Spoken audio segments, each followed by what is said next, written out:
আসসালামু আলাইকুম, সবাই কেমন আছেন? আমি আজকে হিমেল আবেদিন আমার পেজ থেকে লাইভ করছি এবং ভিডিও করছি এইচ.এ. প্রিমিও। আমি এই মুহূর্তে আছি হচ্ছে 3 রাস্তা মোড়ের কাছাকাছি, সোজা গেলে পাচ্ছি স্টিল বেরিবাদ। সো আমি এখন চেষ্টা করবো লেফটে যাওয়ার জন্য, দেখি রাস্তাঘাটে কী অবস্থা।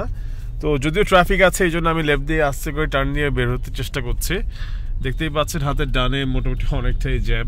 তো আমি ওদিকে না আছে, আমি সোজা চলে যাচ্ছি আপনার বাস স্ট্যান্ডের দিকে, যেহেতু আমি মোহাম্মদপুর লালমাটির দিকে যাচ্ছি। সো ওদিকে অনেকটাই ট্রাফিক আছে, যার কারণে আমি এখন এই মুহূর্তে এই বাম্পি রাস্তা দিয়ে ড্রাইভ করে যাচ্ছি। কিছু করার নাই, একটু ট্যাকেল করে এবং একটু বাম করে যেতে হচ্ছে। যে যেভাবে পারছে সেভাবে ড্রাইভ করছে, বাট এর থেকে বড় ব্যাপার হচ্ছে আমাদের সেফলি ড্রাইভ করাটা। আপনারা দোয়া করবেন যেন সবাই সেফলি ড্রাইভ করেন এবং আমার জন্যও দোয়া করবেন, আপনারা অবশ্যই ভালো থাকবেন।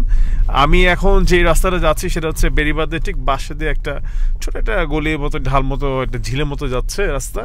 এখানে পিছনের সাইড অফ সুজুকি শোরুম। আমি তারপর ড্রাইভ করে যাচ্ছি heading towards Mohammadpur bus stand.